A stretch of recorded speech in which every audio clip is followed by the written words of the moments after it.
Hello বন্ধুরা, welcome back to my YouTube channel. আরও একটা নতুন ভিডিও নিয়ে চলে আসলাম। এই ভিডিওতে কিন্তু ইন্ডিয়ান সিনেমার বেশ কিছু আপডেটস দেবো এবং তিনটে ট্রেলার রিয়াকশন দেবো। তো প্রথমেই ট্রেলার রিয়াকশনগুলো নিয়ে কথা বলি। তো গ্ল্যাডিয়েটার 2 নিয়ে কথা বলবো। এই গ্ল্যাডিয়েটার 2 এর যে সেকেন্ড ট্রেলারটা গতকাল রিলিজ হয়েছে সেই নিয়ে আমি কথা বলবো। দেখুন, ফার্স্ট যে ট্রেলারটা রিলিজ হয়েছিল তার রিয়াকশনও কিন্তু আমি দিয়েছিলাম, আপনারা পারলে চ্যানেলের চেক করে নিতে পারেন। এই ট্রেলারটা কিন্তু ফার্স্ট ট্রেলারের মতোই হয়েছে। এখানে কিছু জিনিস এলাবোরেট করে দেখানো হয়েছে, কিছু অ্যাকশন সিকোয়েন্স ভালো করে দেখানো হয়েছে, বেশি বিল্ড আপ দেওয়া হয়েছে, ঠিক আছে। খুব একটা যে এক্সট্রা কিছু দেখানো হয়েছে তা বলবো না। এখানে যেটা আমার ট্রেলারটা দেখে একটা মনে হলো, ডেনজেল ওয়াশিংটন কিন্তু মনে হচ্ছে মেন ভিলেন এই সিনেমার হতে চলেছে। এটা বোধহয় টুইস্ট হতে পারে, যেরকমভাবে তাকে এই ট্রেলারে দেখানো হচ্ছিল সেইখানে দেখে আমার মনে হলো এ হয়তো মেন ভিলেন হতে পারে। অল ওভার ট্রেলারটা কিন্তু ভালো হয়েছে, বেশ ইন্টারেস্টিং হয়েছে, বেশ লুক অ্যান্ড ফিলটা খুব ভালো হয়েছে। সিনেমাটা কিন্তু ভালো হতে পারে আমার যদ্দূর মনে হচ্ছে ট্রেলারটা দেখি। এবার আসি পরবর্তী ট্রেলার, রেড ওয়ান, যেটা হচ্ছে দ্য রক এবং ক্রিস ইভেন্সের সিনেমা। তো এই সিনেমাটার ডাইরেক্টর হচ্ছে জুমানজি ওয়েলকাম টু দ্য জঙ্গলের ডাইরেক্টর, তিনি কিন্তু এই সিনেমাটার ডিরেক্টর। তো এই সিনেমাটা কিন্তু নভেম্বর 15 রিলিজ হতে চলেছে। ফ্যান্টাসি এলিমেন্ট টাইপ যে সিনেমাগুলো, তো এগুলো কিন্তু এবং অ্যাকশন রিলেটেড ব্যাপার স্যাপারও রয়েছে, এগুলো কিন্তু বাচ্চাদের খুবই ভালো লাগবে।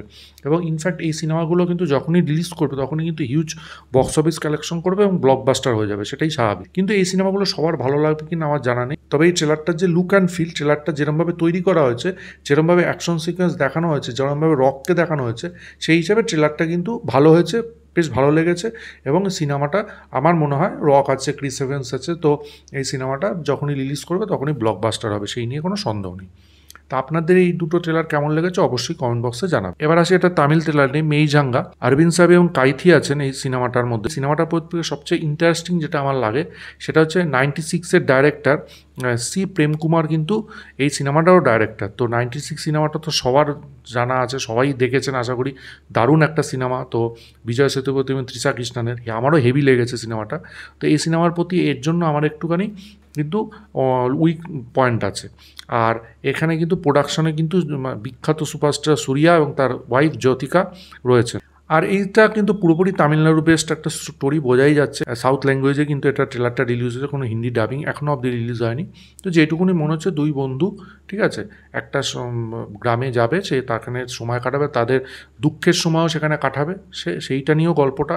ওখানকার একটা বিখ্যাত খেলাও এখানে লাস্টের দিকে দেখানো হয়েছে। তো ট্রেলারটা ওভারঅল কিন্তু ভালোই লাগছে। দেখা যাক এই রিলেটেড সিনেমা কীরকম বিজনেস করে, সেই রিলেটেড আপডেট পেলে অবশ্যই আপনাদের সঙ্গে শেয়ার করব। এই 27শে সেপ্টেম্বর কিন্তু এই সিনেমা হলে মুক্তি পেতে চলেছে। এবার আসি আপডেটস নিয়ে। আলী আব্বাস জাফর, যে বড় মিয়া ছোটি মিয়া সিনেমাটা কিন্তু ডিরেক্ট করেছেন, ভাসু বগনানির বিরুদ্ধে একটা অ্যালিগেশন এনেছেন। আর যে পারিশ্রমিক 7.5 কোটি টাকা এখনও তাকে দেয়নি, সেই অভিযোগ এনেছে। ইনফ্যাক্ট বাসু বগনানির এগেনস্টে কিন্তু এরকম আরও অনেক অভিযোগ কিন্তু এর আগে এসছে। গানপাত সিনেমার ক্ষেত্রেও সময় আমি দেখেছিলাম এরকম অভিযোগ এসেছিল। তো সে কিন্তু পুরোপুরি ডিনাই করেছে, যা হয় আর কি, এইরকম ক্ষেত্রে তো ডিনাই করবেই, সেটাই স্বাভাবিক। এবার আদি বিশেষকে নিয়ে আপডেট। 2022 সালে কিন্তু তাকে লাস্ট বড় পর্দায় দেখা গেছিল, তারপরে কিন্তু তার কোনো সিনেমা বড় পর্দায় মুক্তি হতে দেখা যায়নি। 2025 সালে শোনা যাচ্ছে তিনি ট্রিপল ধামাকা নিয়ে হাজির হচ্ছেন তার ফ্যান্সদের কাছে। ইমরান হাশমির সঙ্গে 100 কোটি প্লাস বাজেটের যে সিনেমাটা গোদাচুরি 2, সেই সিনেমাটা রিলিজ হচ্ছে 2025-এ।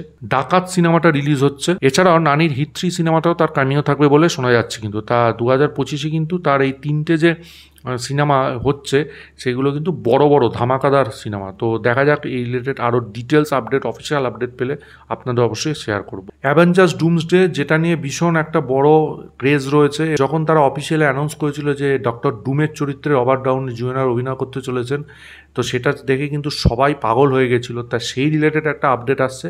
টম হল্যান্ডের যে স্পাইডারম্যান, তাকে কিন্তু এখানে প্রধান চরিত্রে এই সিনেমায় দেখা যাবে। তো এদের দুজনের ফেস অফ হবে। তো এই নিয়ে আপনারা কতটা এক্সাইটেড অবশ্যই কমেন্ট বক্সে জানাবেন। পঞ্চায়েত নিয়ে আমরা সবাই জানি ভীষণ পপুলার একটা সিরিজ। তা সেই সিনেমারই যে পরিচালক দীপক মিশ্র, সে কিন্তু সিদ্ধার্থ মালহোত্রার সঙ্গে একটা সিনেমা করতে চলেছেন। কান্তারার মতো হিন্দু মিথোলজি বেসড হবে এবং সব ঠিক থাকলে নভেম্বরে কিন্তু এই স্টোরিটা ন্যারেট করবে পরিচালক সিদ্ধার্থের কাছে, এবং আগামী বছর কিন্তু মুভিটির কাজ শুরু হবে বলে জানা যাচ্ছে। পবন কল্যাণের নতুন সিনেমা হরিহরা ভিরা, তার কিন্তু নতুন রিলিজ ডেট জানা গেছে 2025 সালে 25শে মার্চ এই সিনেমাটা রিলিজ হতে চলেছে। সিনেমা তিনি কিন্তু অলরেডি শুটিংয়ে জয়েন করেছেন বলেও খবর আসছে। 45 বছরে 156টি মুভিতে 537টি গানে 24,000-এর ওপর ডান্স স্টেপ করে গিনিস ওয়ার্ল্ড বুক রেকর্ডে নাম তুলে নিলেন বিখ্যাত সুপারস্টার মেগাস্টার চিরঞ্জীবী। হ্যাঁ বন্ধুরা, এটা আজকে খবর এসছে, এটা বিশাল একটা খবর, তো আপনাদের সঙ্গে এটা তাই শেয়ার করলাম। হিন্দি চলচ্চিত্রের জন্য একটা গর্বের খবর। তো কিরণ রায় পরিচালিত লাপাতা লেডিস যে সিনেমাটা দারুণ হয়েছে, ভারত থেকে কিন্তু সেই সিনেমাটাকে অস্কারে পাঠানো হয়েছে। তো দেখুন, আমি একটা কথা বলি, এখানে কিন্তু লাপাতা লেডিসের সাথেও আরও বেশ কিছু সিনেমা ছিল, সেগুলো কিন্তু লাপাতা লেডিসের থেকেও অনেক গুণে ভালো সিনেমা। তো জানি না কেন লাপাতা লেডিসকেও পাঠানো হলো, তো এটা কতটা ঠিক সিদ্ধান্ত আমি ঠিক জানি না। তবে all the best to the whole team. একটা বাজ আছে সূর্যাকে নিয়ে, 45তম সিনেমা কিন্তু তার ডাইরেক্ট করতে চলেছেন RJ বালাজি। ভাদি ভাসালের আগেই কিন্তু এই প্রজেক্টে কাজ শেষ হয়ে যাবে বলে খবর আসছে। আমরা এর আগের ভিডিওতে কিন্তু বলেছিলাম 21শে অক্টোবর থেকে প্রশান্ত নীল এবং জুনিয়র NTR এর সিনেমা ড্রাগন, সেই সিনেমার কিন্তু শুটিং শুরু হয়। প্রশান্ত নীল কিন্তু ড্রাগন এবং স্যালার 2 এর কাজ কিন্তু একসঙ্গে করবে বলে খবর আসছে। তবে এগুলো কিন্তু অফিসিয়াল খবর না, খুব শিগগিরই কিন্তু অফিসিয়াল আপডেট আসবে, তখন আপনাদের সঙ্গে সেটা আমি ক্লিয়ার করব। ধ্রুব বিক্রমের জন্মদিন উপলক্ষে কিন্তু বাইসনের নতুন একটা পোস্টার রিলিজ হয়েছে। পোস্টারটা কিন্তু বেশ ইন্টারেস্টিং আমার লাগলো। সিনেমাটা কিন্তু পরিচালনা করছেন মারি সিলভারাজ। আলিয়া ভাটের জিগরা সিনেমাটা নিয়ে আপডেট। জিগরা সিনেমার কিন্তু টিজারটা আমার ব্যাপক লেগেছিল, আমি সেই নিয়ে আপনাদের সঙ্গে শেয়ারও করেছিলাম। এটা কিন্তু অফিসিয়াল ট্রেলার আসতে চলেছে আগামী 26শে সেপ্টেম্বর। এবার একটা খবর আসছে কালকে 2898 পার্ট 2 নিয়ে। তো পার্ট 2 কিন্তু টাইটেল হয়তো চেঞ্জ হয়ে যেতে পারে। সেকেন্ড পার্টের টাইটেল হতে পারে কান্না 3102 BC। তো এখান থেকে বোঝা যাচ্ছে কিন্তু মানে এডি থেকে বিসিতে যাচ্ছে, মানে ভবিষ্যৎ থেকে পাস্টে চলে যাচ্ছে, সেটা এখানে মনে হচ্ছে এটা দেখে। মহাভারত যুদ্ধের পরে কামাল হাসানের যে রোলটা, সেটা কিন্তু আরও বড় ক্ষেত্রে দেখানো হবে বলে মনে হচ্ছে। পরের বছর ফেব্রুয়ারি মাস থেকে কিন্তু এই সিনেমাটার শুটিং শুরু হবে বলে খবর আসছে, এবং 2028-এ হয় সম্ভবত এই সিনেমাটা রিলিজ হতে পারে। তো এখনও অনেক দেরি, তো দেখা যাক এই রিলেটেড আরও আপডেট আসবে, আরও স্পেকুলেশন আসবে, তখন সেগুলো আপনাদের সঙ্গে শেয়ার করবো। এগুলো একটা বাজ, অফিসিয়াল কিন্তু না। এবার সন্দীপ রেড্ডি বাঙ্গা এবং স্পিরিটকে নিয়ে আপডেট। দেখুন, স্পিরিট কিন্তু সন্দীপ রেড্ডি বাঙ্গা দুটো ভাগে আনতে চলেছেন।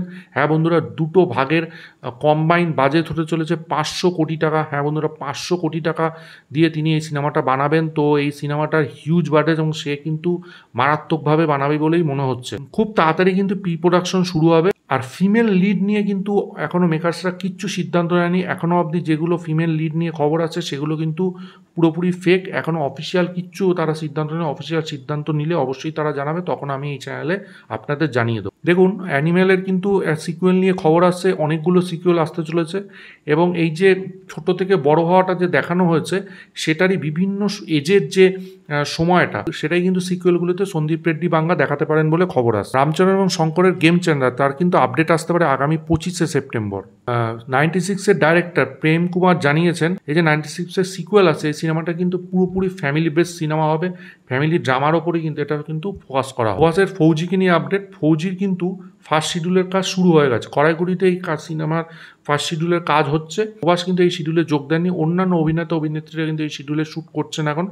প্রভাস সম্ভবত অক্টোবর মাস থেকে শুটিং যোগ দেবেন, এবং এটা কিন্তু লম্বা সময় ধরে শুটিং হবে। প্রভাসের বিভিন্ন রকম যে লুক, সেগুলো কিন্তু এখানে শ্যুট করা হবে বলে খবর আছে। এবার লাস্ট আপডেট দিই টাম্বার 2কে নিয়ে। টাম্বার 2 কিন্তু ডাইরেক্ট করবেন না রাহি অনিল ভার্বে। তিনি কিন্তু জানিয়ে দিয়েছেন যে তিনি এই সিনেমাটা ডাইরেক্ট করবেন না, তিনি ট্রিলজি করতে চাইছিলেন। তিনি আপাতত রক্তবোম্বান্ড এবং অ্যামাজন প্রাইমের যে আরেকটা সিরিজ গোলকুন্ডা টেলস, সেই দুটোর কাজ এখন আপাতত কমপ্লিট করবেন। তারপরে হয়তো তিনি নিজের প্রোডাকশনে পাহাড় পঙ্গিরাটা নিয়ে আসবেন, এরকম একটা খবর আসছে।